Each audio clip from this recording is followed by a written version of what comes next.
প্রায় 4 কোটির মতন পরিবার রয়েছে। আমরা বলেছিলাম যে আমরা যদি সরকার গঠন করতে সক্ষম হই 12 তারিখের নির্বাচনে, তাহলে পর্যায়ক্রমিকভাবে সকল পরিবারের কাছে আমরা ফ্যামিলি কার্ড পৌঁছে দেব। বিশেষ করে নারী প্রধানদের কাছে, পরিবারের যে নারী প্রধান তার কাছে একটু ভালো অবস্থায় যাতে আনা যায়, সেই জন্য আমরা 2 লক্ষ টাকা করে দিয়েছি। এর বাইরেও চা শ্রমিকদের সন্তানরা যাতে লেখাপড়া শিখতে পারে, সেই জন্য আমরা তাদেরকে বিশেষ স্কলারশিপ দিয়েছি, তাদের সন্তানদেরকে স্কলারশিপ দিয়েছি প্রায় 150 জনের মতন। বিসমিল্লাহির রহমানির রহিম। আজকের এই অনুষ্ঠানের সম্মানিত সভাপতি, মঞ্চে উপস্থিত মন্ত্রিপরিষদের সদস্য, সংসদ সদস্যবৃন্দ, সমাজ কল্যাণ মন্ত্রণালয়ের কর্মকর্তা বৃন্দ, উপস্থিত এলাকার মুরব্বীবর্গ, মা বোনেরা, এলাকাবাসী ভাইরা, আমার দলীয় নেতৃবৃন্দ এবং কর্মী ভাইরা, আসসালামু আলাইকুম। কেমন আছেন সবাই? আলহামদুলিল্লাহ। আমার জন্য কিন্তু আজকে একটা খুব আনন্দের দিন। কেন জানেন?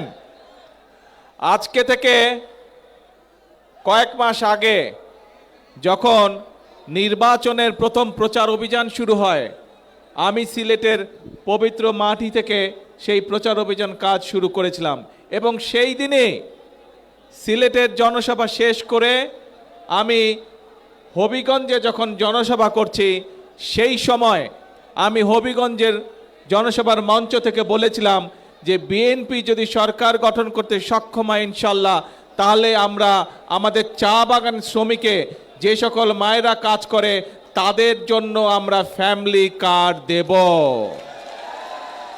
আজকে আল্লাহর কাছে আমি হাজারো শুকরিয়া জানাই, লক্ষ শুকরিয়া জানাই যে আল্লাহ আমাকে সেই তৌফিক দিয়েছেন আজকে, যে আমি আমার কথা আজকে রাখতে পেরেছি।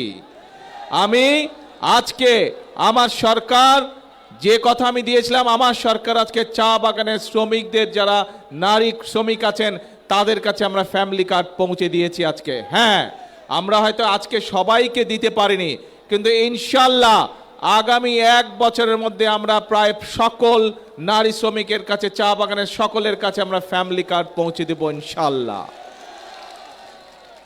প্রিয় ভাই বোনেরা, বিগত 17 তারিখের, ফেব্রুয়ারির 12 তারিখের নির্বাচনে এই বাংলাদেশের মানুষ বাংলাদেশ জাতীয়তাবাদী দলকে নির্বাচিত করেছিল। কেন? কারণ আমরা সেই সময় মানুষকে বলেছিলাম যে আপনারা যদি আমাদেরকে নির্বাচিত করেন, আমরা জনগণের জন্য কাজ করব।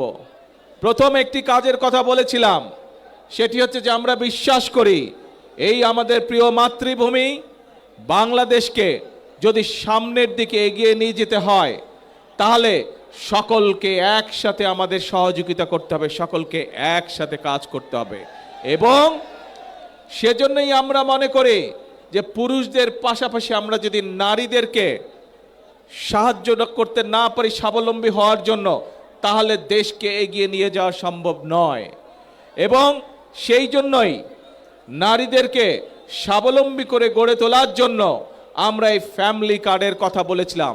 বাংলাদেশে প্রায় 4 কোটির মতন পরিবার রয়েছে। আমরা বলেছিলাম যে আমরা যদি সরকার গঠন করতে সক্ষম হই 12 তারিখের নির্বাচনে, তাহলে পর্যায়ক্রমিকভাবে সকল পরিবারের কাছে আমরা ফ্যামিলি কার্ড পৌঁছে দেব। বিশেষ করে নারী প্রধানদের কাছে, পরিবারের যে নারী প্রধান তার কাছে আমরা নির্বাচন হওয়ার সাথে সাথে 1 মাসেরও কম সময়ের ভিতরে আমরা আমাদের এই প্রতিশ্রুতি বাস্তবায়নের কাজ শুরু করেছিলাম। প্রিয় ভাই বোনেরা, আমাদের লক্ষ্য পরিষ্কার, বাংলাদেশের ভাগ্যের পরিবর্তন করা, বাংলাদেশের মানুষের ভাগ্যের পরিবর্তন করা। এবং সে কারণেই আপনারা দেখেছেন যে আজকে শুধু ফ্যামিলি কার্ডই নয়, ফ্যামিলি কার্ড দেবার পাশাপাশি এই যে চা বাগানের শ্রমিক, নারী শ্রমিক যারা, তাদের কাছে আমরা, অনেকের কাছে আমরা ঘর প্রদানের জন্য 2 লক্ষ টাকা আমরা দিয়েছি 50 জন শ্রমিককে, 2 লক্ষ টাকা করে দিয়েছি 50 জন। আমি এখানে স্টেজের মধ্যে 3 জনের হাতে সেই 2 লক্ষ টাকার চেক তুলে দিয়েছি। আর বাকি আমরা প্রশাসনের মাধ্যমে বাকি যারা পেয়েছেন আজকে সকলের কাছে ইনশাল্লাহ আমরা সেই টাকা পৌঁছে দেব। আপনারা পেয়ে যাবেন সেই টাকা 2 লক্ষ, যাতে চা শ্রমিকরা অত্যন্ত কষ্টে থাকে আমরা জানি, সেই ধীরে ধীরে তাদেরকে একটু ভালো অবস্থায় যাতে আনা যায়, সেই জন্য আমরা 2 লক্ষ টাকা করে দিয়েছি। এর বাইরেও চা শ্রমিকদের সন্তানরা যাতে লেখাপড়া শিখতে পারে, সেই জন্য আমরা তাদেরকে বিশেষ স্কলারশিপ দিয়েছি, তাদের সন্তানদেরকে স্কলারশিপ দিয়েছি। প্রায় 150 জনের মতন চা শ্রমিক পরিবারের সন্তানদেরকে আমরা স্কলারশিপ দিয়েছি। এর বাইরে আমরা এখানে দেখেছেন, আপনারা এই হাজার হাজার মানুষ দেখেছেন যে প্রতিবন্ধী মানুষ কয়েকজন এসেছেন এই মঞ্চে, তাদের হাতে তাদের চিকিৎসার জন্য আমরা 50,000 কাউকে 10,000 কাউকে আমরা টাকাটা তুলে দিয়েছি, চেক তুলে দিয়েছি। বাকিগুলো আমি কয়েকজনের হাতে দিয়েছি, বাকি টাকাগুলো প্রশাসনের পক্ষ থেকে তাদের ঘরে পৌঁছে দেওয়া হবে। প্রিয় ভাই বোনেরা, নিশ্চয়ই আপনাদের মনে আছে আমরা বলেছিলাম এই কাজগুলোর পাশাপাশিও আমরা এই দেশের কৃষকদের পাশেও দাঁড়াতে চাই, এবং এই যে বর্তমান বাজেট যেটা আমরা কয়েকদিন আগে বাজেট সংসদে উপস্থাপন করেছি, সেই বাজেটে আমরা অর্থ বরাদ্দ করেছি আগামী বছর, এই যে সামনে এখন জুলাই মাস থেকে আগামী 1 বছর পর্যন্ত আমরা বাংলাদেশের 40 লক্ষ কৃষক ভাইয়ের হাতে আমরা কৃষক কার্ড তুলে দেব। ঠিক একইভাবে আগামী 1 বছরে 40 লক্ষ পরিবারের কাছে যেমন ফ্যামিলি কার্ড তুলে দেব, 40 লক্ষ কৃষকের কাছে আমরা কৃষক কার্ড তুলে দেব। প্রিয় ভাই বোনেরা, শুধু তাই নয়, আমরা নির্বাচনের আগে বলেছিলাম যে আমরা এই বাংলাদেশে, আমি মুসলমান, আরেকজন আছেন হিন্দু ভাই, আরেকজন আছেন বৌদ্ধ, আরেকজন আছেন খ্রিস্টান, আমরা বিভিন্ন ধর্মের মানুষ শান্তিতে এই বাংলাদেশে বসবাস করি, হাজার বছরের ঐতিহ্য আমাদের। কিন্তু এই যে আমাদের ধর্মীয় শিক্ষক বা ধর্মীয় গুরু যারা, মসজিদ মাদ্রাসাই হোক, গির্জাই হোক, মন্দির হোক, এখানে যারা আছেন ধর্মীয় ব্যক্তিত্ব বা ধর্মীয় গুরু, এই মানুষগুলো মানবতর জীবনযাপন করেন অনেকে। আমরা বলেছিলাম বিএনপি সরকার গঠনে সক্ষম হলে এই মানুষগুলোকে আমরা সরকারের পক্ষ থেকে সম্মানের ব্যবস্থা করব। প্রিয় ভাই বোনেরা, আপনারা দেখেছেন আমাদের সেই প্রতিশ্রুতি আমরা রক্ষা করেছি। যেভাবে আমরা মায়েদের হাতে ফ্যামিলি কার্ড তুলে দিচ্ছি ধীরে ধীরে, যেভাবে আমরা কৃষক ভাইদের আছে কৃষক কার্ড তুলে দেওয়ার চেষ্টা করছি ধীরে ধীরে, আমরা একইভাবে ইমাম, মুয়াজ্জিম, খতিব সহ অন্যান্য ধর্মের যারা ধর্মীয় গুরু আছেন তাদের হাতেও সম্মানের ব্যবস্থা তুলে দিচ্ছি। আপনারা আজকে আপনাদের স্বচক্ষে দেখলেন যে আমরা যারা মেধাবী স্টুডেন্ট, যারা কিন্তু অর্থনৈতিক কারণে ঠিকভাবে বই কিনতে পারে না, পড়ালেখা করতে পারে না, এরকম চা শ্রমিক পরিবারের যারা সন্তান, তাদের হাতেও আমরা তুলে দিয়েছি অর্থ সরকারের পক্ষ থেকে। অর্থাৎ আমরা মানুষের পাশে দাঁড়াতে চাই, মানুষকে সহযোগিতা করতে চাই। প্রিয় ভাই বোনেরা, এটাই হচ্ছে বিএনপির রাজনীতি। আমরা দেশকে এগিয়ে নিতে চাই, দেশের ভাগ্য পরিবর্তন করতে চাই, মানুষকে মানুষের ভাগ্যের পরিবর্তন করতে চাই। প্রিয় ভাই বোনেরা, কিন্তু প্রিয় ভাই বোনেরা, আপনারা কি মনে করেন যেই কাজগুলো, যেই বিষয়গুলো আপনাদের চোখের সামনে দেখেছেন, আগামী 5 বছর বিএনপি এই কাজগুলো অব্যাহত রাখুক? আপনারা কি এটা চান? কে মায়েরা, আপনারা কি চান বাংলাদেশের সকল মায়েদের কাছে আমরা ফ্যামিলি কার্ড পৌঁছে দেই? আচ্ছা, ধন্যবাদ। কিন্তু কয়েকদিন ধরে দেখুন পত্র পত্রিকাগুলো, আমরা দেখছি আমরা যেই বাজেট উপস্থাপন করেছি সেই বাজেটের মধ্যে আমরা এই ফ্যামিলি কার্ডের জন্য অর্থ বরাদ্দ রেখেছি। আমরা যে বাজেট উপস্থাপন করেছি সংসদে, সেই বাজেটের মধ্যে আমরা কৃষক কার্ডের জন্য অর্থ বরাদ্দ রেখেছি। আমরা যেই ফ্যামিলি বাজেট উপস্থাপন করেছি সেই বাজেটে আমরা আমাদের দেশের ছেলেমেয়েরা, স্টুডেন্টরা যাতে স্কুল কলেজে ভালো করে লেখাপড়া করতে পারে, যাতে খেলাধুলা করতে পারে, তার জন্য অর্থ বরাদ্দ রেখেছি। আমরা যেই বাজেট পেশ করেছি জাতীয় সংসদে, সেখানে এই যে হাজার হাজার আপনারা মানুষ, সারা বাংলাদেশে যে কোটি কোটি মানুষ, তারা যাতে সঠিকভাবে চিকিৎসা পেতে পারে, সেই জন্য এই প্রত্যেক উপজেলা পর্যায়ে যে 50 বেডের হসপিটাল আছে, সেটিকে ইনশাল্লাহ আগামী 5 বছর আমরা 100 বেড করব। তার জন্য আমরা অর্থ বরাদ্দ রেখেছি, যাতে করে এলাকার মানুষ, উপজেলার মানুষ, গ্রামের মানুষ স্বাস্থ্য সেবা পেতে পারে, মিনিমাম স্বাস্থ্য সেবা পেতে পারে অন্তত। কিন্তু বাজেটের পরে নিশ্চয়ই আপনারা দেখেছেন, যেই বাজেটে আমরা সাধারণ মানুষ, খেটে খাওয়া মানুষের জন্য অর্থ বরাদ্দ রেখেছি, অনেকে বলেছে সেই বাজেট বলে তারা মানে না। দেখেছেন না পত্রিকায়, সংবাদে?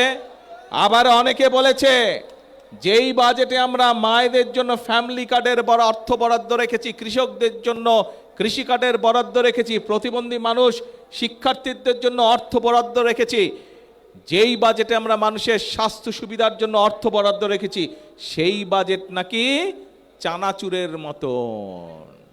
শুনেছেন এই কথা? কিছু কিছু লোক বলেছে।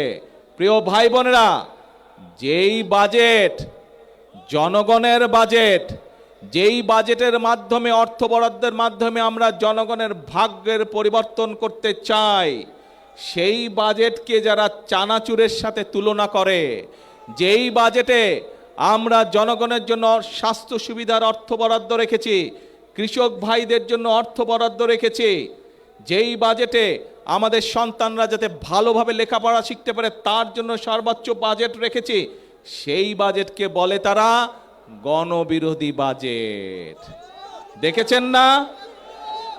তাহলে প্রিয় ভাই বোনেরা, আমরা যাতে এই দেশের যারা শিল্পোদ্যোক্তা আছে, যারা মিল ফ্যাক্টরি তৈরি করতে পারে, তার ফলে আমাদের বেকারদের কর্মসংস্থানের ব্যবস্থা করতে পারে, সেই জন্য এই দেশে, বাংলাদেশে যে সকল দ্রব্য তৈরি হয়, একই দ্রব্য কেউ যদি বিদেশ থেকে আমদানি করে তার উপরে আমরা শুল্ক বাড়িয়ে দিয়েছি, যাতে করে বাংলাদেশের মিল কারখানাগুলো রক্ষা পায়, যাতে করে সেই মিল কারখানাগুলো যদি চলে তাহলে আমাদের ছেলেমেয়েরা সেখানে চাকরি বাকরি করতে পারবে।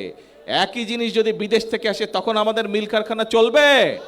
বন্ধ হয়ে যাবে। সেই জন্য আমাদের মিল কারখানাগুলোকে আমরা প্রোটেকশন দিয়েছি, সেই ব্যবস্থা আমরা এই বাজেটের মধ্যে রেখেছি। প্রিয় ভাই বোনেরা, আমরা এই বাজেটের মধ্যে অর্থ বরাদ্দ রেখেছি এবং একই সাথে বিভিন্ন নিত্য প্রয়োজনীয় দ্রব্য, চাল, ডাল, তেল, নুন, চিনি, এই সবের উপরে যে শুল্ক আগে ছিল, সেই শুল্ক আমরা, যে ট্যাক্স ছিল সেই ট্যাক্সও আমরা উঠিয়ে নিয়েছি, যাতে জিনিসের দাম না বাড়ে। জনগণের কথা চিন্তা করে আমরা 60টি নিত্য প্রয়োজনীয় দ্রব্যের উপর থেকে আমরা শুল্ক প্রত্যাহার করে নিয়েছি এই বাজেটে। এখন প্রিয় ভাই বোনেরা, যেই বাজেটে 60টি পণ্যের উপর থেকে শুল্ক প্রত্যাহার করে না হয়, সেই বাজেটকে একটি দল বলে গণবিরোধী বাজেট। এখন জনগণের জন্য যেই বাজেটে সকল ব্যবস্থা রেখেছি, সেই বাজেটকে যারা গণবিরোধী বলে, তারা কি কখনো জনগণের বন্ধু হতে পারে? তারা কখনো জনগণের বন্ধু হতে পারে না প্রিয় ভাই বোনেরা।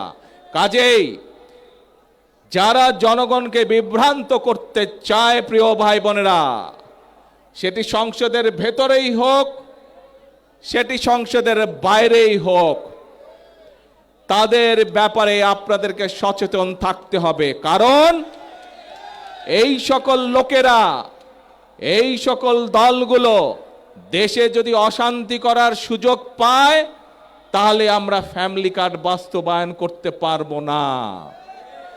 এই লোকগুলো, এই দলগুলো যদি দেশে অশান্তি সৃষ্টি করে, তাহলে এই যে আজকে প্রতিবন্ধী মানুষগুলোকে যে আমরা সহযোগিতা করলাম, এই যে গরিব ছাত্র স্টুডেন্টগুলোকে যে আমরা সহযোগিতা করলাম, এই যে আমরা নিত্য প্রয়োজনীয় দ্রব্যের উপর থেকে 60টি দ্রব্যের উপর থেকে যে আমরা ট্যাক্স তুলে নিতে পারলাম, এইটি আমরা তাহলে কন্টিনিউ করতে পারবো না। কাজেই যারা এসব কাজে বাধা দিবে, কি ব্যবস্থা করা উচিত তাদের বিরুদ্ধে? সতর্ক থাকতে হবে তাদের বিরুদ্ধে এবং জনগণকে ঐক্যবদ্ধ থাকতে হবে। বিএনপি হচ্ছে জনগণের দল। যতবারই এই দেশে নিরপেক্ষ নির্বাচন হয়েছে, যতবারই এই বাংলাদেশে মানুষ স্বাধীনভাবে ভোট দিতে পেরেছে, প্রত্যেকবার মানুষ ধানের শীষকে বিজয় করেছে। এবং এই যে মৌলভীবাজারের যতগুলো বড় বড় রাস্তাঘাট, স্কুল, কলেজ দেখেছেন, খোঁজ করে দেখুন, এগুলো সব বিএনপি মরহুম সাইফুর রহমান সাহেবের সময় এই কাজগুলো হয়েছিল।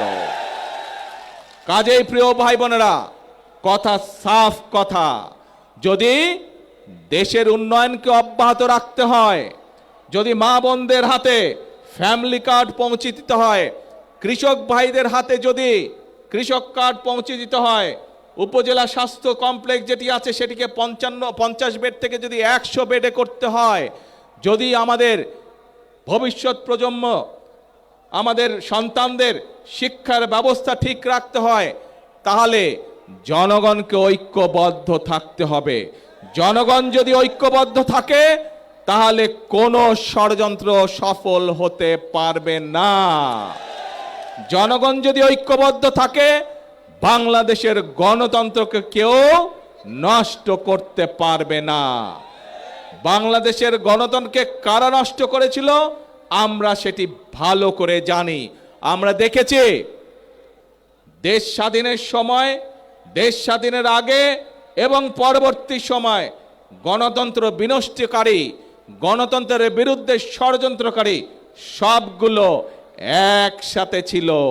মুখে মুখে বলতো আমরা একসাথে নাই, কিন্তু ভেতরে ভেতরে এরা সব সময় একসাথে কাজ করেছে এবং সকল সময়, প্রত্যেকটি সময় বিএনপি বাংলাদেশ জাতীয়তাবাদী দল সব সময় জনগণের কাতারে ছিল।